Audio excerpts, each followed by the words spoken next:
నమస్తే, నా ఛానల్ పేరు ఉమా రమ వ్లాగ్స్. మనం ఇవాళ నాన్ వెజిటేరియన్స్కి ఫిష్ ఫ్రైని ఈజీగా అండ్ టేస్టీగా ఆయిల్ ఎక్కువ వాడుకోకుండా ఎలా తయారు చేసుకోవాలో చూపిస్తానండి. అలాగే వెజిటేరియన్స్ కూడా సేమ్ ఫిష్ ఫ్రై టేస్ట్ వచ్చేటట్లే వంకాయతో ఫ్రైని ఎలా తయారు చేసుకోవాలో కూడా ఇవాళ చూపిస్తానండి. ముందుగా ఫిష్ ఫ్రై కోసమని ఇక్కడ పెద్ద చేప ముక్కలను తీసుకున్నానండి. ఇట్లా పెద్దగా ఉంటేనండి ముక్కలు తినడానికి, అలాగే ఎక్కువ ముళ్ళులు కూడా ఉండవండి ఇలా పెద్ద ముక్కలు తీసుకుంటే. ఇప్పుడు ఒక బౌల్ తీసుకొని ఇందులోకి ఒక 1/2 టీ స్పూన్ సాల్ట్, 1 స్పూన్ ధనియాల పొడి, 1 స్పూన్ కారము, 1/2 స్పూన్ పసుపు పొడి, అలాగే 1 స్పూన్ గరం మసాలాని కూడా యాడ్ చేస్తున్నాను. అలాగే 1.5 స్పూన్ అల్లం వెల్లుల్లి పేస్ట్ని కూడా యాడ్ చేస్తున్నాను. 1/2 చెక్క నిమ్మరసాన్ని కూడా పిండుకోవాలి ఇందులోకి. ఇప్పుడు ఇదంతా బాగా మిక్స్ చేసుకోవాలండి. ఈ పేస్ట్ అనేది ఒకసారి టేస్ట్ చెక్ చేసుకొని సాల్ట్ తక్కువైతే ఇంకొంచెం యాడ్ చేసుకొని ఈ ఫిష్ ముక్కలకి అనేది ఇదంతా బాగా అప్లై చేయాలండి. ఇక్కడ చూపిస్తున్న విధంగా ఇలా అన్నిటికీ అప్లై చేసేసి ఇది ఒక 1/2 అవర్ అలాగే వదిలేయాలండి. సోక్ చేసేసుకోవాలి. అప్పుడే ఈ ముక్కలకి అనేది ఉప్పు కారం అనేది బాగా పట్టుకుంటుంది నానడం వల్ల. ఇప్పుడు స్టవ్ మీద ప్యాన్ పెట్టి 1 స్పూన్ ఆయిల్ యాడ్ చేసి ఈ ముక్కల్ని ఇందులోకి యాడ్ చేసి ఇదంతా బాగా ఫ్రై చేసుకోవాలండి.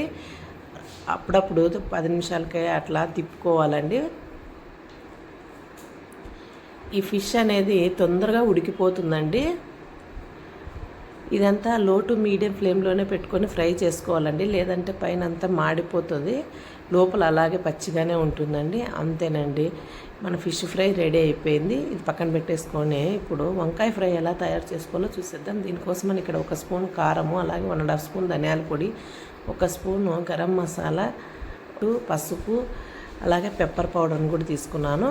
అలాగే 1.5 స్పూన్ అల్లం వెల్లుల్లి పేస్టు తీసుకోవాలి. అలాగే పెద్ద సైజు వంకాయలను తీసుకుంటేనండి ఈ ఫ్రై బాగుంటుంది. ఇలా 3 వంకాయలు తీసుకొని వాష్ చేసుకున్న తర్వాత ఇక్కడ చూపిస్తున్న విధంగా స్లైసెస్గా కట్ చేసుకొని పక్కన పెట్టేసుకోవాలి మొత్తము. ఇప్పుడు ముందుగా చూపించిన పౌడర్స్ అన్నీ బాగా మిక్స్ చేసుకోవాలి. ఇందులోకే అల్లం వెల్లుల్లి పేస్ట్ను కూడా 1.5 స్పూను యాడ్ చేసుకోవాలి. అలాగే 1/2 చెక్క నిమ్మరసాన్ని కూడా పిండుకుంటున్నామండి దీంట్లోకి. ఇదంతా బాగా మిక్స్ చేసి ఒకసారి టేస్ట్ని చెక్ చేసుకొని సాల్ట్ యాడ్ చేసుకోండి తగ్గినట్లయితే గిన.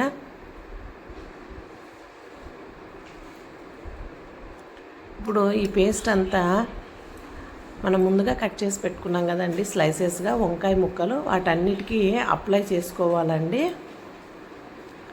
మొత్తము ఈ మసాలా అనేది బాగా పట్టిస్తేనేనండి తినేటప్పుడు టేస్ట్గా ఉంటుంది వంకాయ ఫ్రై అనేది.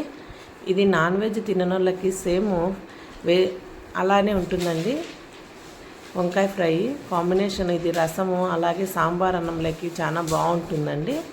ఇలా 1/2 అవర్ సోక్ చేసుకున్న తర్వాత స్టవ్ మీద ప్యాన్ పెట్టి 1 స్పూన్ ఆయిల్ యాడ్ చేసి ఇవన్నీ ఈ ప్యాన్లో యాడ్ చేసుకోవాలండి.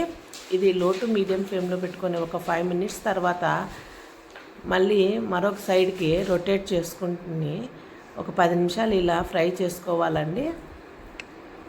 వంకాయ కూడా త్వరగా ఉడికిపోతుందండి. ఇలా మొత్తం ఫ్రై చేసుకొని మనం ఒక ప్లేట్లోకి సర్వ్ చేసుకుంటే మన వంకాయ ఫ్రై రెడీ అయిపోతుందండి. ఇది చాలా ఈజీ అండి, చేసుకోవడం కూడా ఎవరైనా చేసేసుకోవచ్చు. ఒక 10 నిమిషాలు పనేనండి ఇది, అంతేనండి.